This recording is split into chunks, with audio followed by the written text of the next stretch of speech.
فضاؤں میں اگر اب دن والا مزاج ہو. میں ساؤتھ افریقہ جاتا ہوں تو وہاں ایک شہر ہے, اس کا نام ہے روشنی.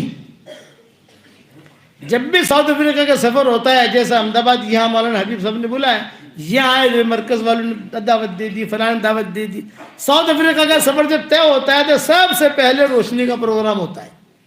وہ پہلے سے ہم کو کہہ دیتے ہیں کہ بھائی ہمارا روشنی کا دن پکا ہے, آپ روشنی کا دن طے رکھنا, ہمیں صرف تاریخ بتا دینا. میں نے کہا بھی اتوار نہیں ملے گا. انہوں نے کہا اتوار ہو نہ ہو, پیر ہو, منگل ہو, بدھ ہو, انشاءاللہ آپ جب آؤ گے تو اتوار سے بھی زیادہ مجمع اللہ جمع کر دے گا, لیکن ہمارا ایک دن ہونا چاہیے.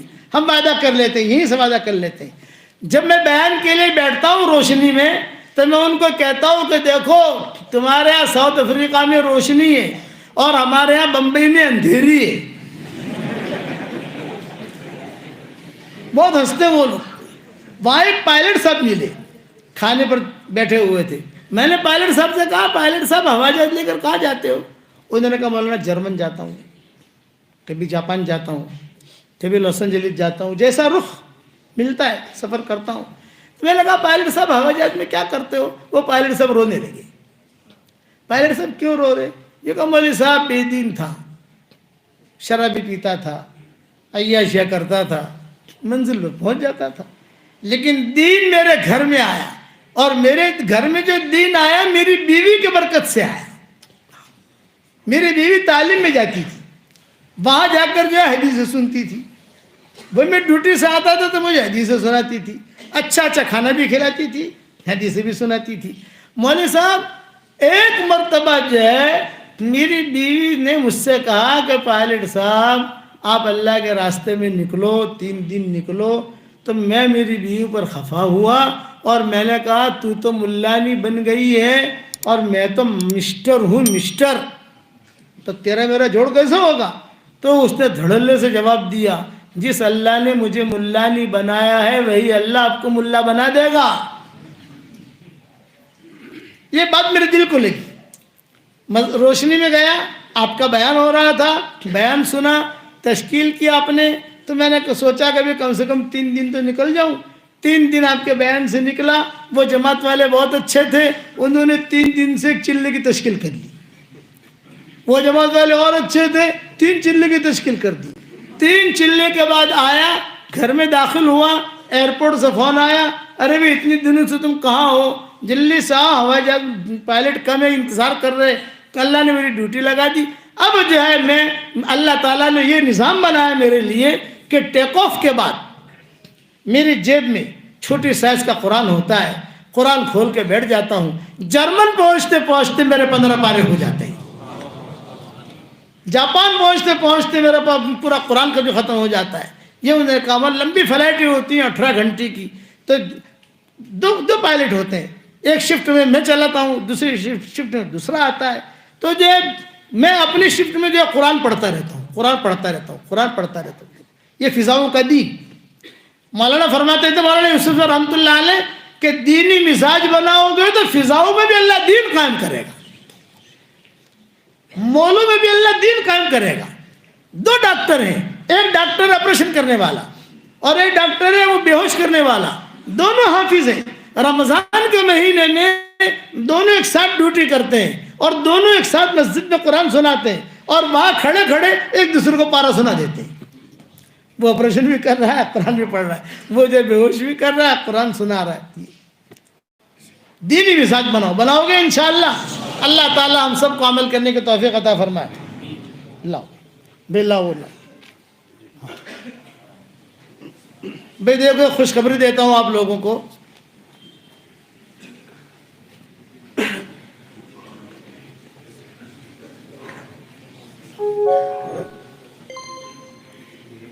مولانا علی میاں ندوی رحمۃ اللہ علیہ جب بہت بیمار ہوئے, بہت سخت, تو ہمارے یہاں مرکز مشورہ ہوا کہ بھی کوئی آدمی عیادت کے لیے جانا چاہیے. تو میں اور ایک دوسرے ساتھی ہم طے ہو گئے, تو وہاں گئے, مولانا کے پاس بیٹھے. مولانا مجھے پہچانتے نہیں تھے, مولانا علی میاں ندوی, لیکن میں خواب دیکھتا تھا. میں یہ میرے راز کی بات بتا رہا ہوں, لیکن اب راز کی بات بتانے میں کوئی حرج نہیں ہے, کیونکہ مولانا کا بھی انتقال ہو گیا, کافی سال ہو گئے. میں یہ خواب دیکھتا تھا کہ میں بیان کر رہا ہوں اور حضرت میرے سامنے بیٹھے ہیں. میں کسی کو یہ خواب سناتا نہیں تھا.